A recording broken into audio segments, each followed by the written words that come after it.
Have you ever known someone who just seems like an island? You know, the person who always insists, I've got it, no matter what you offer? Well, in this explainer, we're going to dive deep into the psychology behind that fierce self-reliance. This is all about hyper-independence, what I like to call the armor of the self-sufficient soul. And it really starts with this question, doesn't it? A question so many of us have asked ourselves. You try to connect, you try to help, and it feels like you're just hitting this invisible wall. So why? Why are some people so incredibly hard to reach? Let's get into it. Okay, so before we can really unpack the why, we have to get a super clear picture of the what. What does this whole hyper-independence thing actually look like in the real world? I bet some of these are going to sound familiar. You've got the person who almost automatically refuses any offer of help. The one who insists, no, I'll do it, on, everything. Asking for support, that's a huge struggle. And showing vulnerability? Forget about it. For this person, self-reliance isn't just a nice quality. It's the most important thing there is. You know, from the outside, we usually see this in one of two ways. We either look at them and think, wow, what incredible strength, and we really admire it, or we might interpret it as coldness, like they're distant, aloof. Maybe they just don't want to connect. But what if both of those ideas are missing the real story? And this is where we get to the absolute heart of our explainer today. We need a big reframe. It's time to stop looking at this behavior as just a personality trait and start seeing it for what it really is, a protective mechanism. It's not coldness, it's armor. This chart just lays it all out so perfectly. What we see as being cold and distant is actually them being self-protective.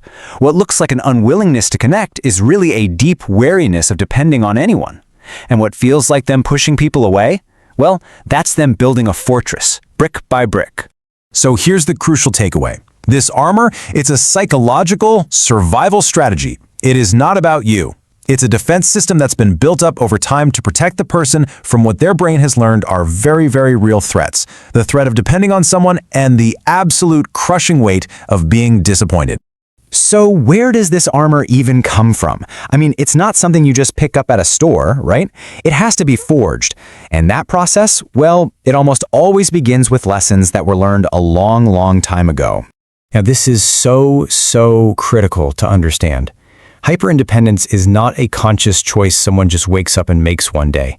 It's a deeply ingrained, often totally unconscious, learned response to their environment. It was a survival tactic that worked so well for them in the past that it just became their permanent way of being. And if you dig all the way down to the very center of this whole psychological framework, you're going to find one core belief. It's a lesson that was learned so profoundly that it became an unshakable truth. Relying on others comes with a cost. And that cost might have been pain or neglect or chaos, but whatever it was, the lesson stuck. So how does this actually get hardwired into somebody's brain? Well, it's usually a pretty simple three-step process. First, an experience teaches them that depending on others leads to pain or disappointment. Second, their brain flags the act of relying on other people as fundamentally unsafe. And finally, a new rule gets written. I can only rely on myself. That becomes the operating system. So now that we kind of see how the armor is built, let's look at its main job. What is it trying to do every single day? Turns out, its purpose is actually incredibly strategic. When you strip everything else away, all the behaviors, all the excuses, it all comes down to this one fundamental human need, the need to feel safe. Every I'm fine, every time they refuse help, every single lonely victory, it's all done to maintain that feeling of safety. So let's redefine hyperindependence, shall we? It's really a proactive strategy. It's a way to use extreme self-reliance to always stay ahead of rejection. It's all about avoiding the very predictable pain of being let down by someone else. And right here, this is the powerful, if a little isolating, logic that fuels this whole system.